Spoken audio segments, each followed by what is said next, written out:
और वक्त तो हमारे आज के हॉट इशू का दहशत गर्दी के ख़िलाफ़ स्ट्रेटजी। इस पे बात करेंगे हम इफ्तिखार फिरदौस साहब से जो सिक्योरिटी एनालिस्ट हैं, और उनसे बात करें। दो बहुत अहम वाक़यात हुए हैं पिछले दिनों में। खैबर पख्तूनख्वा और बलूचिस्तान में दहशत गर्दी तो जारी है, लेकिन इस्लामाबाद में ख़ुदकुश हमला हुआ, और उसके अलावा इमाम बारगाह पे, और उसके अलावा जो बलूचिस्तान में एक बहुत बड़ा हमला हुआ जिसमें एक जंग हुई, 3 दिन तक होती रही, जिसमें बहुत सारे दहशतगर्द, 200 से ज़्यादा दहशतगर्दों को मार दिया गया। और लेकिन इस्लामाबाद में जो वाक़या हुआ उसके बारे में ख़बर आई कि जो दहशतगर्द है उसका ताल्लुक़ दाइश से है, और दाइश के उसका जो मास्टरमाइंड था, जो दाइश का एक कमांडर है और जिसका ताल्लुक़ अफ़गानिस्तान से है, वो पाकिस्तान से नहीं है, उसको भी गिरफ़्तार कर लिया गया है। तो आज इन इश्यूज़ पे बात करेंगे और इफ्तिखार फिरदौस साहब से पूछेंगे, उस सवाल का जवाब लेने की कोशिश करेंगे जो तमाम पाकिस्तानियों के जहन पे है कि कैसे ये दहशत गर्दी का जिन, इसको कैसे काबू किया जा सकता है। इफ्तिखार फिरदौस साहब।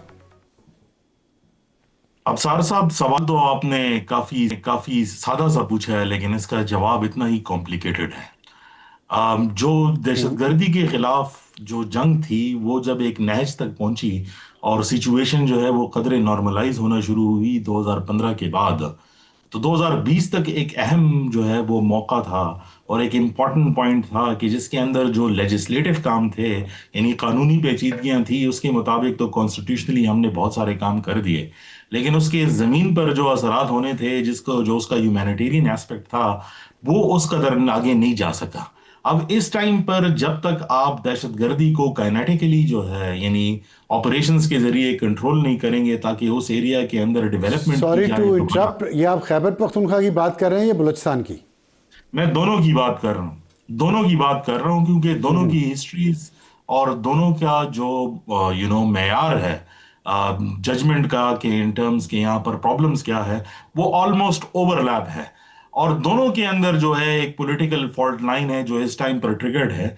बलूचिस्तान के अंदर जो है जो पॉलिटिकल नुमाइंदगी है, वो ऑलमोस्ट जो लोग हैं वहाँ के, वो ये समझते हैं कि यहाँ के जो कॉन्फ्लिक्टेड रिडन एरियाज हैं, वहाँ की एक लीडरशिप जो है वो आगे आनी चाहिए जो ऑर्गेनिक हो। और जो केपी की लीडरशिप है, वहां पर भी सिमिलर जो है वो इश्यूज जो है वो चल रहे हैं। तो ये दोनों सूबों में ये क्यों ऐसी एक ही जैसी पॉलिसी क्यों है जो कामयाब भी नहीं है? और जी ये जो बिल्कुल, आपने कहा कि मैं उसके आपके बाद साथ जो अग्री काम होना करता था वो हूँ। नहीं हो सका, क्यों नहीं हो सका? जी जी, मैं आपके साथ अग्री करता हूं, लेकिन उसमें डिफिकल्ट चॉइसेस हैं, क्योंकि यहाँ के जो प्रॉब्लम्स हैं वो जिस टाइम पे सॉल्व होने चाहिए थे उस टाइम पे हुए नहीं। अब उस पे एक्सटर्नल असरात जो है बहुत ज्यादा आ गए हैं। और ये तो अगर आप अबसार साहब 1800, लाइक तीरा का मसला फॉर एग्जांपल ले लें या बलूचिस्तान का इशू ले लें, अगर आप अंग्रेजों की जो हिस्ट्री है वो पढ़ लें यहाँ पर, तो सन 1849 से लेकर आप 1947 तक जो उन्होंने उनको प्रॉब्लम्स थी, मैं आपको यकीनन कहता हूं कि अगर आप वो हिस्ट्री निकाल के देख लें जो उन्होंने ऑपरेशन इस एरिया के अंदर किए, एग्जैक्टली उनको भी यही इशू था जो वो कर रहे हैं। सिर्फ ये एक उसमें एक अहम इशू था कि वो डेवलपमेंट के लिए नहीं कर रहे थे, वो अपनी एक्सपेंशन के लिए कर रहे थे। हमने अगर बस हैसियत कौम जो है यहाँ पर एक्सटेंशन जो है वो करनी है और स्टेट ऑफ रिट बहाल जो है वो करनी है, उसमें डेवलपमेंट और लोगों के स्टेक्स डेवलप करना बहुत इंपॉर्टेंट है। लेकिन ये मुश्किल फैसले हैं। ईरान का मसला, अफगानिस्तान के साथ मसला, सेंट्रल एशिया के अंदर बदलती हुई सूरत हाल, और पाकिस्तान का एक ऐसे प्लेटफॉर्म पर जाना जो एक पावर हब अब बनते हुए जा रहा है, तो जो इंटरनल फॉल्ट लाइंस हैं, जो प्रॉक्सी वॉरफेयर है, वो तो मजीद आगे बढ़ती हुई नजर आ रही है। और मेरे ख्याल में कि जो 2026 के बारे में एक असेसमेंट थी, और आपके साथ भी पिछले साल एंड में जो है वो बात हुई थी, उसमें यही था कि अब ये दहशतगर्दी के अनासर जो हैं ये अर्बनाइज्ड एरियाज की तरफ जो है वो आएंगे, और उसके आसार जो है वो 2026 के पहले 3 माह के अंदर, पहले क्वार्टर के अंदर जो है वो आना शुरू हो गए। अच्छा, ये बताइएगा, आपने कहा कि जो गोरा था उसको अपनी हैसियत बेहतर करनी थी और हमें डेवलपमेंट करनी है, तो क्या हम ये नैरेटिव, ये हकीकत, जो हकीकत भी है, तो हम वहाँ के लोगों को ये बता नहीं सके, उन्हें समझा नहीं सके कि ये डेवलपमेंट लेके आ रहे हैं, कोई कब्जा नहीं है, कोई हैसियत नहीं है? देखिए, मैंने तो यही कहा कि 2017-18 के दरमियान में जब हम लेजिस्लेटिवली करते हुए जा रहे थे और आपने फाटा को जो है वो केपी में मर्ज कर दिया और कबाइलियों ने वेलकम किया उसको हक दर्जे तक, तो वहां पर जो उनके साथ प्रोमिसेस थी वो पूरे जो है वो नहीं हुए। इसी तरह सिमिलरली बलूचिस्तान के अंदर जब आप कैटेगरी ए बी और सी जो है खत्म करने के लिए जा रहे हैं, पुराने कॉलोनियल स्ट्रक्चर जो है वो खत्म करने के लिए जा रहे हैं, तो उसका ऑल्टरनेट भी जो है वो उतनी जल्दी जो है वो होना चाहिए। प्लस एक इंपॉर्टेंट पॉइंट ये है कि जो डेवलपमेंट के काम हैं वो नजर भी आने चाहिए, वो सिर्फ जो है वो किताबों में नहीं होना चाहिए। आई नो कि ये डिफिकल्ट काम है, क्योंकि जिस तरह गवर्नेंस के सिस्टम्स हैं, जिस तरह गवर्नमेंट्स हैं, जिस तरह प्रोविंशियल गवर्नमेंट्स हैं, और जिस तरह की पॉलिटिकल लीडरशिप है, और उसमें फिर मजबूरियां हैं स्टेट की अपनी, ये एक आसान प्रोसेस नहीं है, लेकिन कभी तो इनिशिएट करना पड़ेगा। ठीक।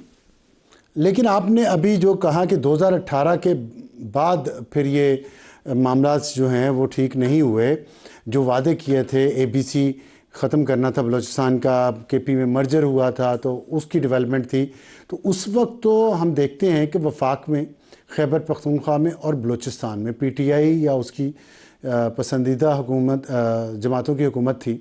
फिर ये क्यों नहीं काम हो सका, जबकि वो आगाज़ था मर्जर के फ़ौरन बाद, बड़ा अहम और क्रूशल पीरियड था, वो क्यों नहीं हुआ? आई आई थिंक कि उसके ऑप्टिक्स जो है वो अलहदा थे, उसमें शोशा की बात जो है वो ज्यादा थी, टू बी वेरी ऑनेस्ट, और उसमें बहुत चीजों को बढ़ा चढ़ा के पेश किया जा रहा था, लेकिन असल में कोई काम उसके अंदर नहीं, हुआ लेकिन नहीं। अभी तो मुखालफत है ना वफाक में और खैबर पख्तूनख्वा में, डिफरेंस ऑफ ओपिनियन है, उस वक्त तो नहीं था, फिर क्यों नहीं कर जी सके? बिल्कुल, आई एग्री, उस टाइम पर भी नहीं हुआ। बल्कि अगर आप उसको मजीद जो है वो कुरेदेंगे क्यों नहीं हुआ, तो जो पीटीआई की फेडरल गवर्नमेंट थी उन्होंने केपी को अपना शेयर देने से जो है वो नहीं दिया था उनको, वो बल्कि एनएफसी नहीं करा सके थे। और उसमें जो सिर्फ केपी का तो और ने तो अपना हिस्सा जो है वो दे दिया था, विफाक ने जो है वो अपना हिस्सा नहीं दिया, और सबसे बढ़ चढ़ कर सिंध ने कहा था कि हम क्यों अपना जो है वो हिस्सा ना दें। पंजाब की बात अक्सर होती रहती है, लेकिन सिंध ने अभी तक जो है उस पर रेजिस्टेंस जो है वो शो की थी। So these are not easy discussions, और मेरे ख्याल में अगर हमने दहशतगर्दी के खिलाफ लड़ना है, तो सबसे जो इम्पोर्टेंट पार्ट है वो 80%, क्योंकि 20% तो सिर्फ वो है जो आप सुनते रहते हैं कि यहाँ पे ऑपरेशन होगा और यहाँ पर आईबीओ हुआ, वो सिर्फ 20% है। हमारा सारा फोकस इसी पर होता है। जो बाकी का 80% है, जिसके अंदर आपने लोगों को वो चीज देनी है जो मुतबादिल हो, कि ये ना करो तो फिर ये करो तो उसका मुतबादिल, वो तो कहीं पे डिस्कशंस में है ही नहीं। आप जुडिशल निजाम देखें, पुलिस का निजाम देखें, वहां पर ब्यूरोक्रेसी का निजाम देखें, और ये मैं सिर्फ केपी की बात नहीं कर रहा, बलूचिस्तान में भी जो है वो जाके देख लें, 60 किलोमीटर तक तो कोई इंसान और बंदा और जमीन ही नजर सिर्फ नजर आती है, उसमें तो कोई डेवलपमेंट नजर नहीं आती। 60 कुछ लाख हाईवे से आप जाएं चमन की तरफ तो आपको अंदाजा जो है वो हो जाएगा। तो ये एक हकीकत है, we have to understand this, कि जो हमारी इंटरनल फॉल्ट लाइंस हैं वो ओपन टू एक्सप्लॉयटेशन है। ठीक, बहुत शुक्रिया साहब हमसे बात करने का। तो कंक्लूजन यही है कि स्ट्रक्चरल रिफॉर्म्स खैबर पख्तूनख्वा और बलूचिस्तान में अगर इस दहशतगर्दी को काउंटर करना है तो तमाम महाजों पर मिल के काम करना पड़ेगा। आज के लिए इतना ही। खुदा हाफिज़ एंड गुड नाइट।